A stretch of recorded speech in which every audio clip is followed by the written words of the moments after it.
especially making music that's ambitious for projects, it's complex. Like it takes time you need great players to play it because it's going to be really good.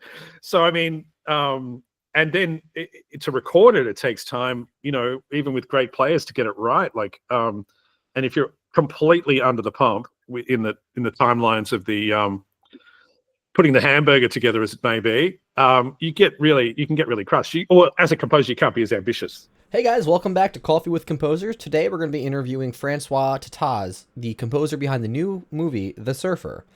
He's an acclaimed Melbourne-based film composer whose credits include the 2006 award-winning score for Wolf Creek and the 2020 release, Judy and Peach. You may also know him as a Grammy Award-winning engineer and co-writer in the pop world. He has worked with artists such as Gotye and Kimbra and was awarded Record of the Year at the Grammys for his work on Gotye's Somebody That I Used to Know. He so kindly took the time to chat with us. If you guys like this, please let us know. We have many other composers lined up for interviews, so please subscribe. And in the meantime, let's give this one a listen.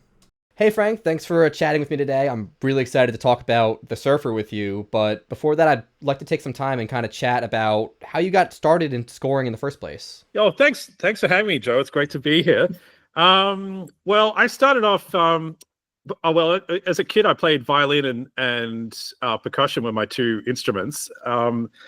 And the point for me was really, it's connected to a few things, I suppose, when I started. I really knew that I wanted to be writing music rather than being a performer in my late teens, early 20s. And so at that point, I had a bunch of friends who were going to film school or involved in that. And I had a couple of mentors who were composers who also worked in film. So I just started really taking on any gig that I could, as you do. And with that, with student friends, I did a few student films here, short films. And I really liked the process, the storytelling, and the collaboration aspects of it. So that's really where it started. And then, of course, as you know, when you're a young composer, it's very hard to get experience. You can get assistant experience, of which I did a bunch, and I did lots of ghostwriting and music editing. And, I just did any gig that I could kind of get in my 20s to get experience with anything. So a real range of things. But that's kind of how it all started for me. And then I've had this weird career where it's kind of split in two between being a music producer and then a composer. So I've sort of had this weird flip-flop where at different times, different things have been successful. So I spent a lot of time in different areas, not necessarily in composition all the time. But it's been a real swing back. And my long-term plan was really to be composing when I was, no worries.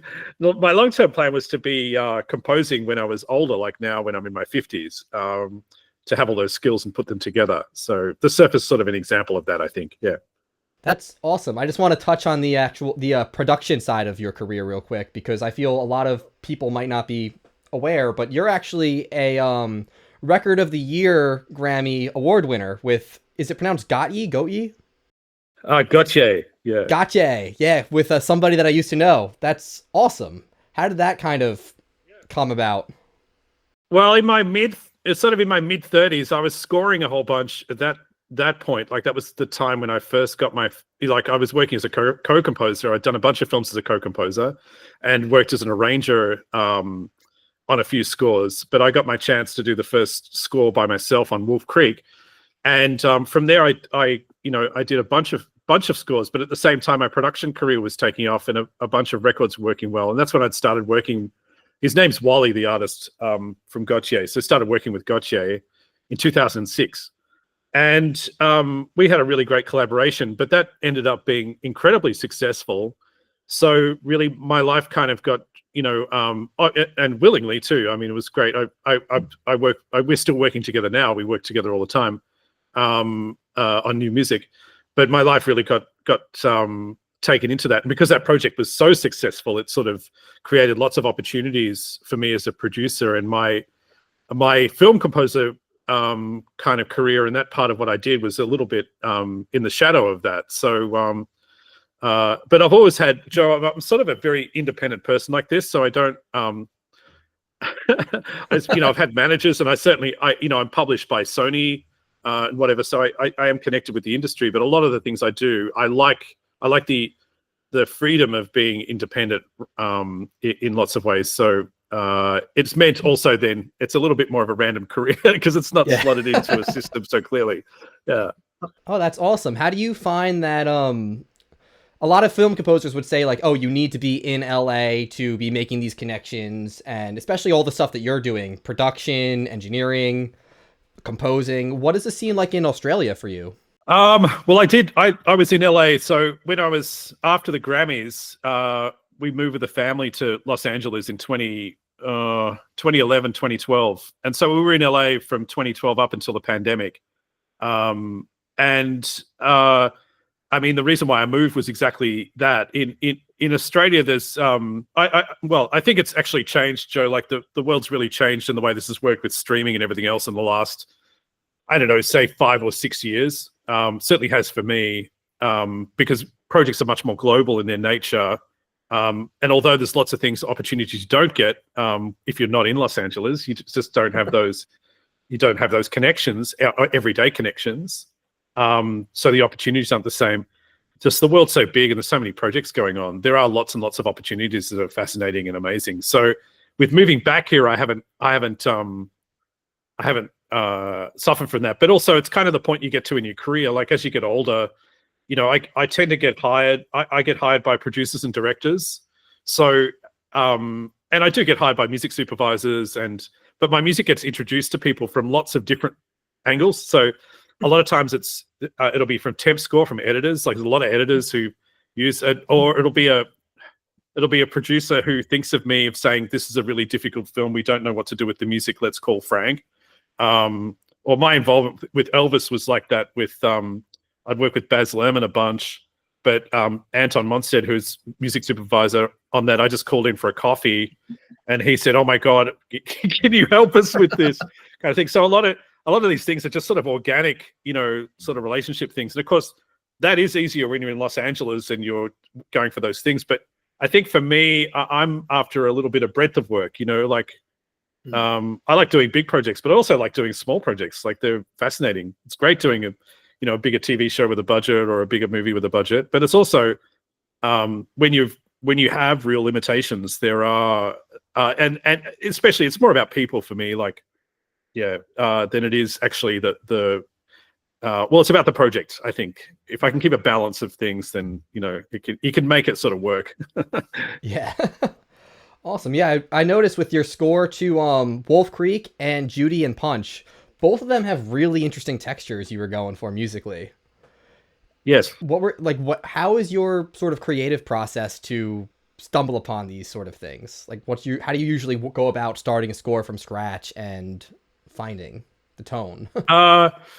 Yeah, all these films, interestingly, the films you're talking about, or those projects, they all started in a similar way, which is pretty early on with the directors in conversation about what they were trying to do with the project. So generally, I really start with story and start with character, and world building from there, and then the instrumentation really comes from it. So and all those projects are the same in different ways. Wolf Creek's about Australian being isolated in Australia and lost, even though it's a place where it's just so big, and it's possible to really lose your way. It's very desolate in many ways. So this idea of the score is about an emotional desolation for the characters being lost in this place, and placing it in both a decaying Australia, so it uses instruments that are about to decay with distortion and whatever, but also using very emotive, like small chamber European, neoclassic kind of scoring for it. So it's quite emotive for the characters. It's not like a horror score in that thing. That the horror from that film is the gap of the horror is the space, the fact that you're in the middle of nowhere. So trying to create that feeling of being lost in this beautiful landscape that you have, kind of disconnected from everything. Judy and Punch, Mira Folks, the director, it's set in a nowhere land. And she wanted the music to sort of reflect that, where it was felt like it was contemporary, but it was also 1650. So everything about the design of the film and how it was shot, I mean, she's going from ridiculous moments where they have a yoga class in the forest, like witches doing yoga, really silly things, to a language which is like a mixture of all. It's very silly in its place. So all like the use of theremin, Carolina on theremin, vintage drum machines, like all of those aspects of it all buy into this kind of fantastical, weird world. A little bit like there's Jacques Demy's film Donkey Skin, which is a musical from the early 70s, which is a fairy tale, Catherine Deneuve. And, it's like set in another world, but then at the end of it, a helicopter's, it's just kind of ridiculous and out of time and out of step. So the score was trying to do that. The Surfer, the idea of that is that it's set in contemporary Australia, but the score is all about his trauma and him being lost in Australia of another time, Australia from the early 70s, or his dad's record collection or something. So you really feel that he's disconnected from reality, because in his mind, what he's hearing through the film, or how he's emotionally responding, is as a child from decades ago. He actually isn't in his present self at all. He's seeing through another lens. He's in a fantastical world. So, I mean, they're all about those themes, I suppose, those films, which I kind of like, the magical aspect of them. Yeah. It's so interesting you say that about the Surfer. The that main theme with the guitars and that all those shimmery high notes, it was like one of the most elusive and like yearning types of music I've ever heard. As soon as you said it was like nostalgia for his childhood, I'm like, oh my God, that nails it. Yeah. Oh, thank you. Yeah. And it was that theme was the thing we started with. Yeah. Started with on the film with Lorcan, the director, because he gave me the script and his director statement. And I tend to, the way I work with projects like this is I tend to write first off a script or whatever, and actually just see how I react to it. So if I like it or whatever, it's kind of to talk about, what I hear and what the director hears, to kind of get on the same page, or to even figure out whether we kind of, what I'd be going for would be the sort of thing they want in the film. And I find that's great from a trust point of view too, because it not necessarily take a lot of time, but it that sort of dreaming phase from that, they can kind of get a sense of what it's like working with me if I hadn't worked with them before. And so with Lorcan, I wrote that first theme was really about the Surfer. Yeah, his nostalgia for the place. He's a romantic. He's kind of like, it's that thing about, it's almost like, well, as a bit spoilery, but he thinks he's still with his wife. He thinks it's possible that he could still be married, but he's not married at all. He thinks his family's great, but he doesn't really have it. His family's all fallen apart. He's like, he's in a real fantasy. He's a romantic. He's really striving or going for something. So I wanted to get something that was a theme that really, it opened the film with this. You really got that character was, wanting to do something for his father and for, and so this was very much that yearn. And then it's all about the light, obviously the glimmering light of, I put so many mark trees and wind chimes over everything,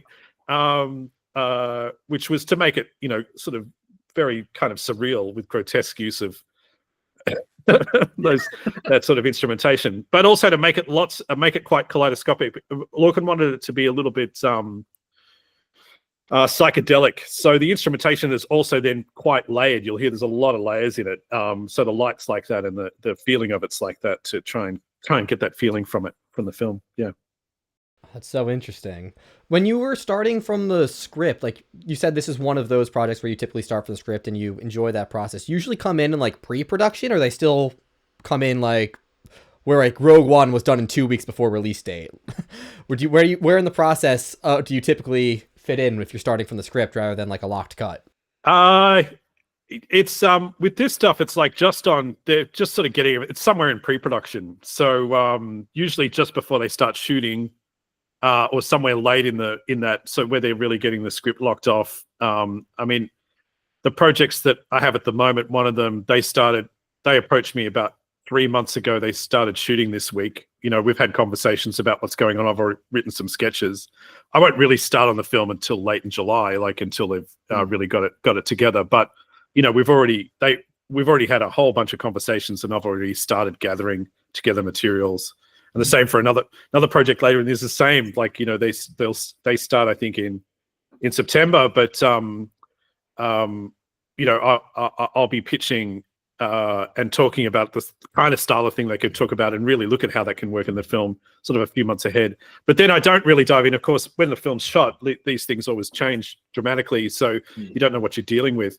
But at least for me, it gets you to you can kick a few cans down the road and kind of figure out maybe a couple of get to the core idea through the conversations.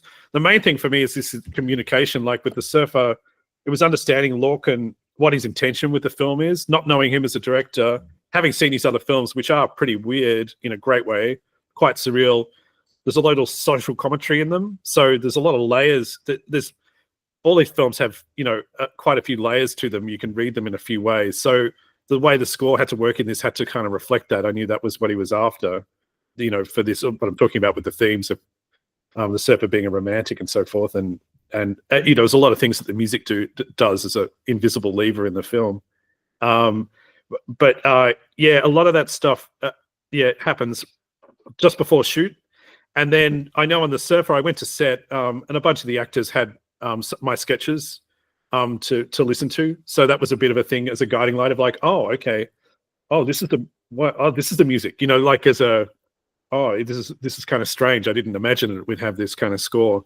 So those things can bump, around the emotional process a little bit. But certainly Lorcan was great with this, where I wasn't quite sure how harsh the film was going to be. Like in terms of on the page, it reads as a real drama, a thriller, and he brought a lot, especially Nicolas Cage's acting, with the style of actor he is too. It brought a lot of humor and strangeness to it that really meant the music was then leaning in that direction. So when I tried, like I sent Lorcan a bunch of sketches early on where he said, hey, I need a bunch of things for these scenes that are kind of harsh. And I was like, okay, I'll send him some sketches. And he sends me back a note going, no. And sorry for the short answers. Things like that are like just getting on the same page, like you just, so it's not just he's not just going, oh, I love everything you're doing. It was kind of like, no, it's not, can't sound like this. I don't want that emotion. I don't want it to be harsh. I want it to be something that's more approachable. You're like, oh, okay.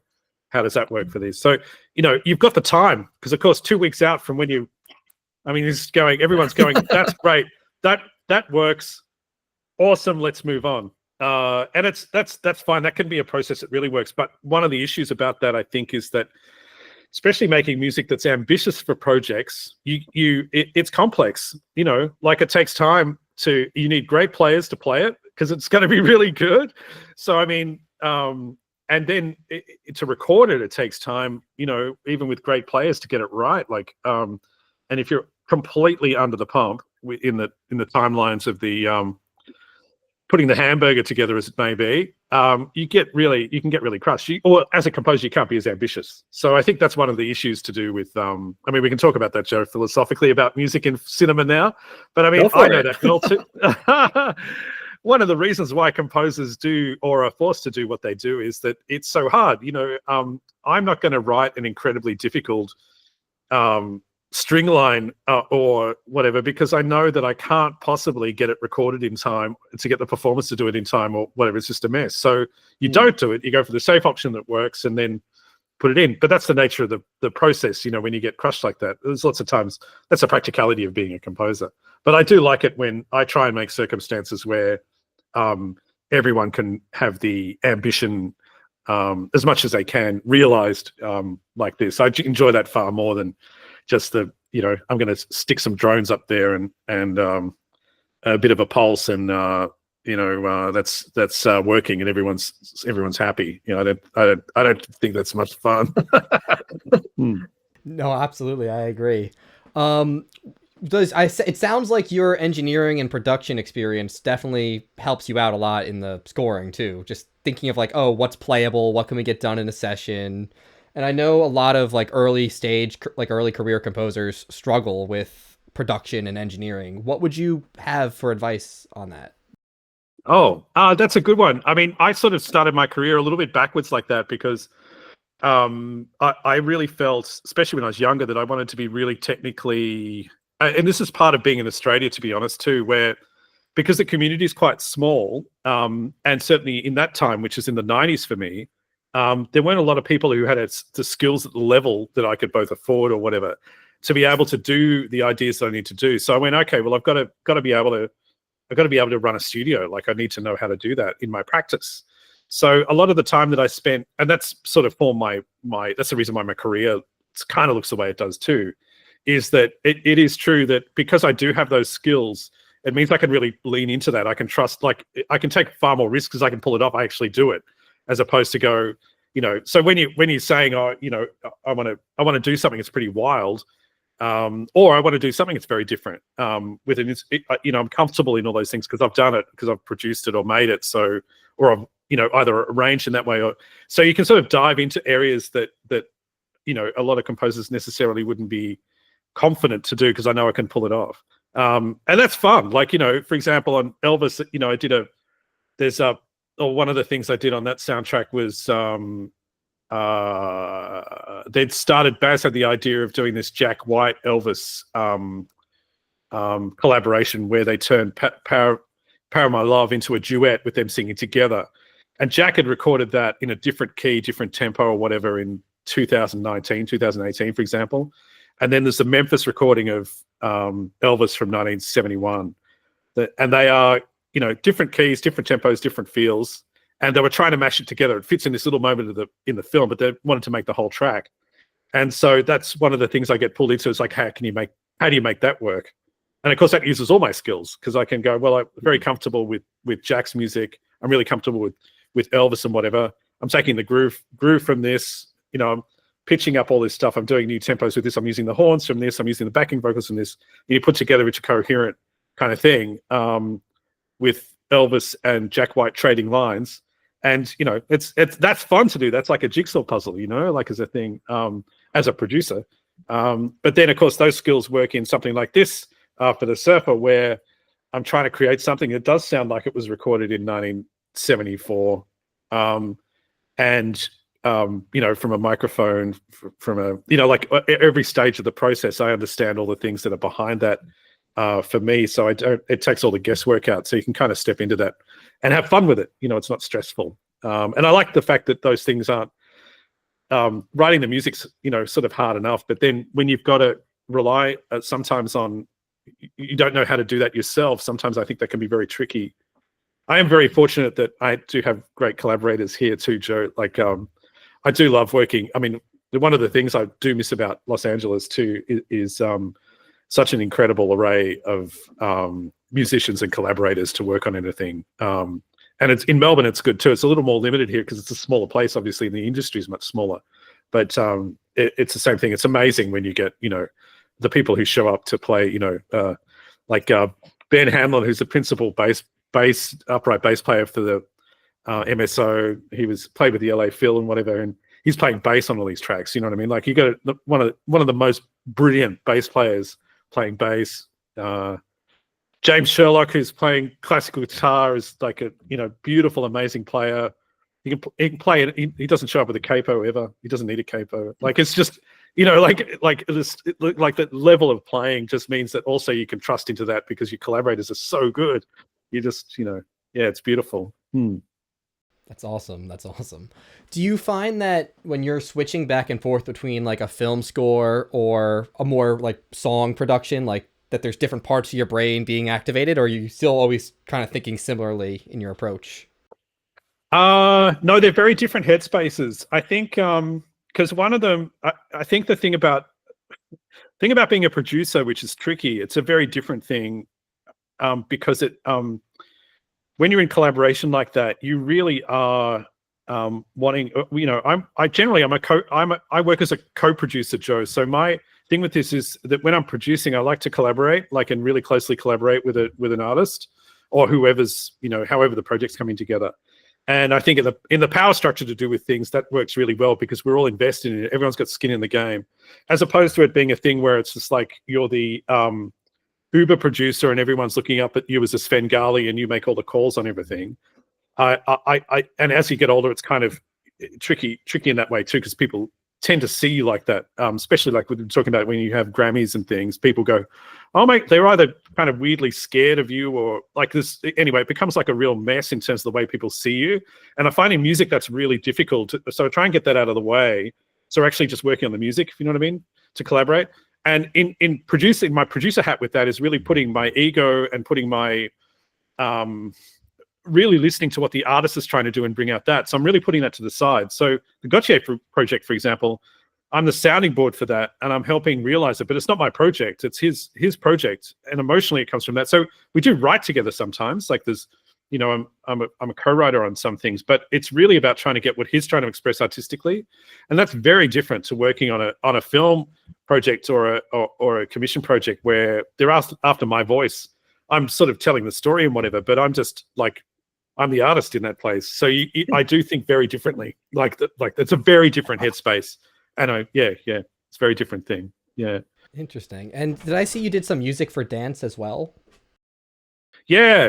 So in those years from my 20s and 30s, I did a lot of scores for dance, which I really enjoyed. And I'll come back to one of the reasons why I didn't really do it is partly economic too, because you don't get paid a lot of money for those commissions, and they're very time consuming.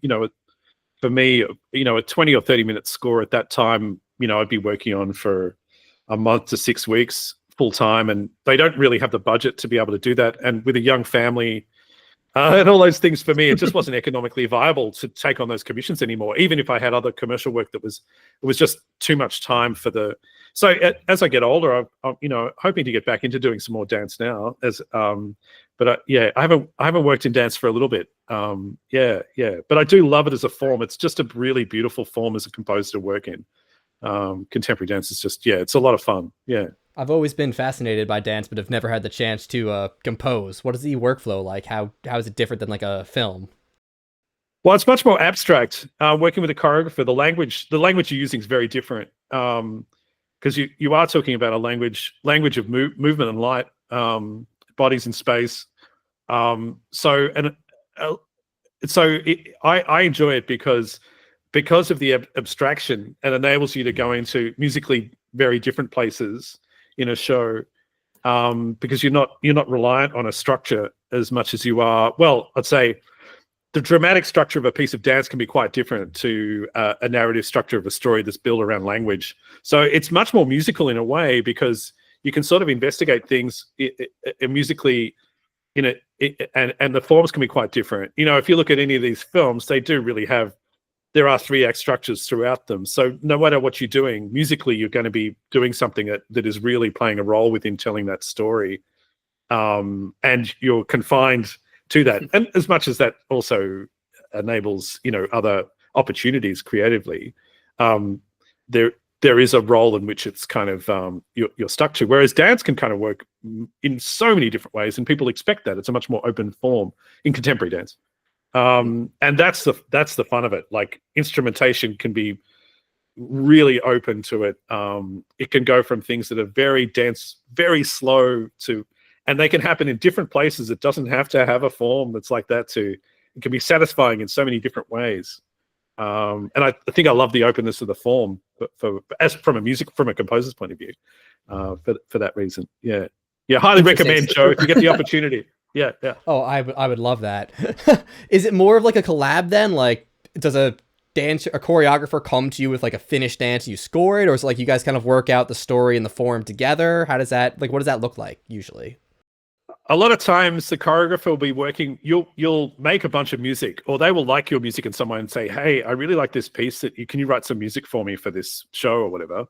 And then they'll have a catalog of those things, and they'll start working out material in rehearsal with the dancers, listening to your material and working with it. And you go to rehearsals, and generally that's what happens. And they'll talk about, hey, I really like can you expand this idea out into this? I want to do. And then from there, the way I'd work is generally you get video of rehearsals. Sometimes a choreographer I worked with for many years called Shelley Lassica, and she can be very very open to things. So she might be working with completely different material, not even working with any of my music, or she'll be working in silence a lot of the time. And then she will give me footage of what they're doing, and then I'll compose to it.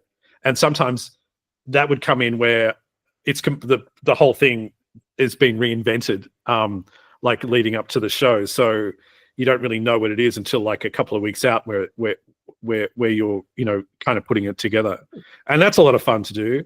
Or with her, I do it nowadays. We do these things that are like installation work, where she does a lot of these pieces in galleries, and what I do is go to the gallery with her for rehearsals for a few days, and we spend 3 days, and I just work with material in the space with her, and put together it from existing material, put together a new show from our, which is great fun to do too. It's like reimagining old work and so forth, and make new pieces out of old work. Again, that uses my producer skills and all that kind of thing to be able to do that. Yeah. Yeah. That's awesome. So besides the films and the released albums, is there anywhere to hear these pieces of music online or see them? No, there aren't at the moment. I mean, I have that in my catalog, and I think this has been part of my thing, Joe, with like returning to composition really now from my production career is there's a few of those pieces I'll be releasing this year. I'm doing 4 of my scores on vinyl, so I'm doing that for the first time. So this and Wolf Creek and Rogue and Judy and Punch, we're doing those this year, and doing a live score of Wolf Creek as more as an installation, not the film playing narratively, but scenes from the film with the score. So which is it's a bit over an hour, and so I'm doing that as a concert piece. And then a bunch of that back catalog. There's 3 of those pieces I think that are really good of the dance works that I'm going to release as a set coming up. But that very much for me has been like it's got sidelined. It was on the back burner with all the other things I've been doing. So yeah, I'm just coming back to all that work from my 30s and 40s. Yeah. Awesome. I have one last question for you, and this is just kind of a generic question, can be answered anyway. But what is a challenge that at some point in your career you underestimated, and how did you overcome it? Let me see. Well, part of buying into what you were talking about a little bit to do with the nature of what it is to be a composer when you're in the cracks a little bit, like when you're not in the formal, like, I've had an agent at certain times, so composer agent. Actually, I'll answer this question in 2 parts. So answer it in the pragmatic part of it, which is what it is to be a composer, from it being a job, and then from a creative standpoint, maybe in 2 parts is an interesting way to answer that. The pragmatic thing is, I think the paths for composers can be tricky because opportunities when they arrive can lead to other opportunities, but sometimes it can be very hard to get those first opportunities in your career. There's a lot of composers vying for those things, and I found in that mid part for me was also really tricky because I was trying to figure out what sort of thing I wanted to do, and if I wanted to be a commercial, an out and out commercial composer, or if that was something that would be possible that I would be good at. I wasn't quite sure if that was something I could really do. And in the challenges with that was really around trying to keep your own voice and finding your own voice, because as you was kind of saying, that music in the way that it's years and years ago, you would listen to scores on major films and they'd be very different from each other, and musically they could be stylistically all over the place. There could be a general core to it. Of course, there always is a general core. But nowadays it's hard with that because I think the ask so often, it can be that they want you to sound like someone else, especially from a temping point of view and everything else. So your voice as a composer, the possibility of you actually having a voice that is uniquely attached to a piece of art in that kind of way, or can be really diminished by that process, by the editorial that's coming down from it. We want this, we want it to sound like this, these are the reference points. And then you get into squeeze as a composer just into being an articulator of things. And I think the challenge for me, and I think the challenge for that, is to find your own space within that without conforming. And that's tricky. Not everyone wants that. Not every project needs that.